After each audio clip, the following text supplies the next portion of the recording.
അതിൽ നോൺ മലയാളി ആർട്ടിസ്റ്റുകളെ കാര്യമാണെങ്കിൽ എല്ലാവരും പേര് ഞാൻ പറയുന്നില്ല, ചിലപ്പോൾ തെറ്റിപ്പോവും. നമ്മുടെ Z5, പിന്നെ ഏജ്ഡ് ആയിട്ടുള്ള മ്ലാത്തി ചേർത്തി ചെയ്തിട്ടുണ്ട്. പിന്നെ വേറൊരു ക്യാരക്ടർ, ഒരു മലേഷ്യൻ ക്യാരക്ടർ വരുന്നുണ്ട്. അതുപോലെ സൗരഭ് സച്ദേവിന്റെ വരുന്നുണ്ട്. ഇവരുടെ കാസ്റ്റിംഗ് എങ്ങനെയായിരുന്നു? വളരെ ക്രൂഷ്യൽ ആണല്ലോ ഈ കാസ്റ്റിംഗ്.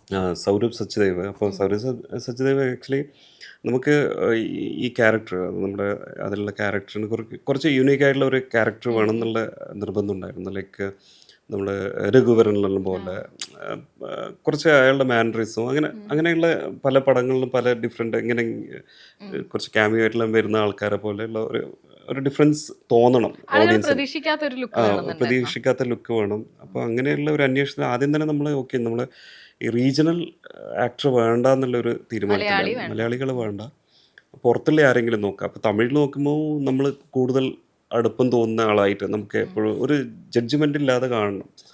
ഇയാൾ ഒന്നിക്കൽ അത് ഒരു നെഗറ്റീവോ അല്ലെങ്കിൽ പോസിറ്റീവോ ആയി അതിന് ഇൻപിറ്റിയും ഒന്നും തോന്നാൻ പാടില്ല. ഓക്കെ, ഇയാൾ ഏത് തരത്തിലാണെന്നുള്ള. അപ്പോൾ ആ രീതിയിൽ നമ്മൾ നോക്കുമ്പോൾ ഓക്കെ പുറത്തുനിന്നുള്ള ആൾക്കാരെ നോക്കിയാലോ എന്നുള്ള ഒരു തോട്ട് വന്നു. അപ്പോഴാണ് നമ്മളിങ്ങനെ ആനിമൽസിനെ പറ്റിയുള്ള ഇയാളുടെ പറ്റിയുള്ള ഡീറ്റെയിൽസും കുറച്ച് ലിസ്റ്റ് ഔട്ട് ചെയ്തിട്ടുണ്ടായിരുന്നു കുറച്ച് ആക്ടേഴ്സിൻ്റെ.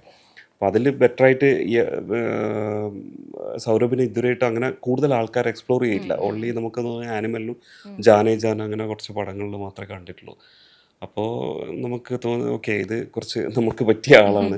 ബാക്കിയുള്ള പ്രൊഡക്ഷൻ്റെ ഭാഗത്തു നിന്നും ഓക്കെ നല്ല രീതിയിൽ മീൻസ് നമുക്ക് നമ്മൾ ബഡ്ജറ്റ് വൈസും നമുക്ക് ഓക്കെയാണ്. അല്ലെങ്കിൽ നമുക്ക് വലിയൊരു ആക്ടറിലേക്കെല്ലാം പോയിട്ടുണ്ടെങ്കിൽ നമ്മളെ ബഡ്ജറ്റ് കൂടി പോകും. അങ്ങനത്തെ എല്ലാം കൺസേൺ ഉണ്ടായിരുന്നു.